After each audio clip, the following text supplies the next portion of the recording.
Think of your website as your resume and not your CV. A CV, we would list every single thing that we've done. A resume, we're picking the top highlights that will help us feel relevant to the job we're applying for. Hey there, welcome to Dance Tech with JHsu. In today's video, we are going to go through some best practices for dance websites. I've mentioned in previous videos where we've talked about social media, I think everyone needs a good website first, because if something happens to social media, if a platform goes down, if they throttle your reach, whatever happens, websites are much more stable and it's much easier to show someone exactly what you want them to see. Whether you're trying to get booked as a teacher, a dancer, choreographer, a studio, you're looking for students, whatever it is. So we're gonna go over some practices that I think a lot of people don't do well. Now, to be honest, my own personal website, there are definitely things that we're gonna talk about that I could also do better. And that's the great thing about this. Once you make it, you can slowly tweak it and adjust it as you go. And you don't have to get all of these things perfect in order for it to help you in your career. I have had lots of people reach out to me because they found me through my website, or they were recommended me, and then they searched for me and saw my website, the content that was put on there before reaching out to me. So I do think it is helpful to have a simple website regardless of what your goals are for your career. First, to get it out of the way, where to host your website. Honestly, there are so many options. You can do your research and figure it out for yourself based on your needs. In the future, if you guys want, I'll maybe put together a comparison video of just some different options, but I've personally almost always, I think, used Wix. It's something that I found that served my purpose. There wasn't anything I didn't like about it per se, so I never felt the need to go look at other options. But WordPress is great, Squarespace is great. I will say, I think Wix is the only option that has a truly free plan where you don't have to pay for anything to have a website that is live on the web. Now, if you need to get rid of the, or if you want to add your own custom domain, things like that, then you have to pay for Wix, for example. But even other platforms I've looked at where they say they have like a free plan, you have to pay for it to actually go live online. People wouldn't be able to see it otherwise. But nowadays, pretty much any website service you use will do the job. Again, we're not trying to make something crazy where you're selling merch or anything like that. So you just need a very simple, basic interface. That being said, if you guys want me to put together a list comparing some of the different options after I've done some more research, let me know in the comments. Now, our overarching principle for today's video is K.I.S.S. Keep it simple, stupid. And if you have time, make it pretty, because we're artists, right? So many times, and I did this for sure when I was first making my websites, but I made things way too complicated. I try to add every single image, every single video. I had multiple menus and sub menus because I wanted to pack everything I'd ever done onto my website. In case someone was looking for this, I wanted to make sure they could see that I could do this or something else. But really what that does is it makes it really hard and confusing for whoever is on your website. If I can't find what I'm looking for in 2 to 3 clicks, I'm probably going to close out of my browser. So instead of having multiple buttons and submenus, how can you get someone to see what they're looking for in 1 click? So what are some of the things that you should probably have on your website? A headshot is one, or a full body shot where they can see you and your face.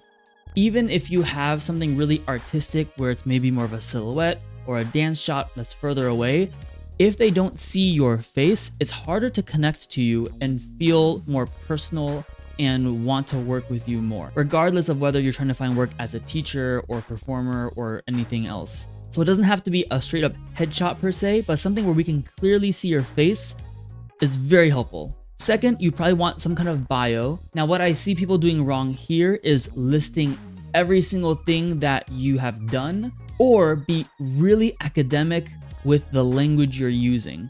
Again, keep it simple, keep it stupid. If someone who was not familiar with the work you're doing stumbled onto your website and was trying to learn more about you, would they be able to understand what it is you do? Now, again, you might argue that's not the demographic that I am trying to reach out to.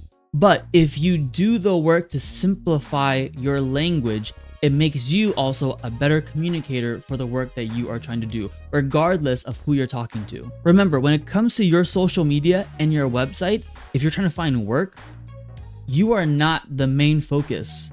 As weird as that sounds, because we're on your website. Your focus is the potential client that is looking on your website. You're trying to answer their questions, make sure that they know that you are the solution to their problem. So instead of listing every single thing you've done, just list the highlights. I remember in college, I had to create an artist statement as part of my website. And I do think that's a little unnecessary nowadays, but are there ways that you can work some of what would be in an artist statement or your beliefs and values into your bio? Or you can take that artist statement and put it right underneath your bio or right above your bio. So it's together, but not fully combined into one thing. You'll probably want some pictures or videos as a work sample so people can see what you do. But again, pick the highlights. Think of your website as your resume and not your CV. A CV, we would list every single thing that we've done. A resume, we're picking the top highlights that will help us feel relevant to the job we're applying for, right? So I had a huge issue with this when I started my photography website, where I put every single picture I ever took on there, and that just makes it hard for people to find your good work, right? You only want to show the top 5% of what you've done, not every single thing, where honestly, maybe it's not all the best quality. Now, if you're a choreographer or a company and maybe you want to be able to talk about your work a little bit more in depth, you can still give more detail without making it hard for the person to navigate to that page. Does that make sense? So for example, instead of having a link to go to see works, click, and then now from there, go to see full-length work versus, I don't know, pop-up performances. And then once you click on that, there's a page for every single work. And from there, you click on that. And then you see pictures and a description and then another link to go see the video on another page. That's just a lot. How can you simplify it onto one page where they can go to see your works? And there's a short description, sample image, and maybe a trailer that auto plays. The easier it is for people to find and see your work, the more likely they are to view your work. And finally, you probably want some way for them to contact you. Now, something that I've been playing with lately is instead of a contact form. So for example, on Wix, they have a block where you can tell people to enter their email, their name, and maybe a short message to tell you what they are looking for or questions they have. And then once Wix gets that, it will send you a message. It will tell me I have a new message. Then it's up to me to respond to that email to then start the messages and get them going. Now, that is okay, but a big problem with that is people who maybe are submitting their information, there isn't a clear follow through with that. They hope that you will email them back, and I have definitely been guilty of not replying to emails, whether because I was just lazy or I didn't see it, things like that. So instead, something I actually saw on a different YouTube video, and I can't remember who the person is that I saw this, but is using something like Calendly instead, where you can schedule a call right away. It's a little simpler on their end in the sense that they know what they are signing up for. It'll say something like, book your 30-minute discovery call or book a 30-minute chat with me right now. And when they click on that, it shows them a list of times where you have already said you are available because you connected it with your Google Calendar or whatever you use. And so it only tells them your free times to schedule a call. That way they sign up and then you get a notification and you both parties know we're gonna have a talk on this day.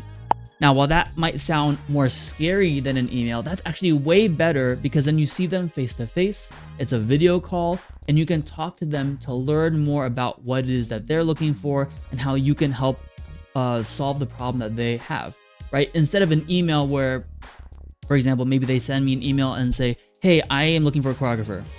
Well, then maybe I have to email them back and ask, hey, great, can you tell me more about this? Yeah, it's this day and this time. Okay, who am I working with? Well, right, there's just so much back and forth, but in a call, you can just talk through all those things and your personality comes through and it's easier to sell people on booking you for whatever it is. Now, Calendly is great, but a free alternative I've actually been using instead is called cal.com. It's open source and it's free. It's awesome. So I definitely recommend checking that out also if you don't want to pay for a service like Calendly. Calendly has a free option, I believe, but to get more features that you might want, you have to pay for it. Versus cal.com for the individual plan, everything is available and is free. So I love it. That's it for this video. Let me know what you think in the comments below. If I missed anything, if I'm totally off the mark on anything. I think websites are still a super powerful and relevant tool when it comes to artists trying to book more work. If you have a website and you would like me to look at it and give you feedback, shoot me a message. I would love to take a look at it and maybe use that as a way to also help teach others by doing a review. Also, let me know what platform you're using for your website. I would love to learn more about what people have found helpful or best when it comes to freelance artists. That's it for this video. Make sure you hit the like button, hit that subscribe button, and hit that bell icon so you know every time I drop a new video. And I will see you next time.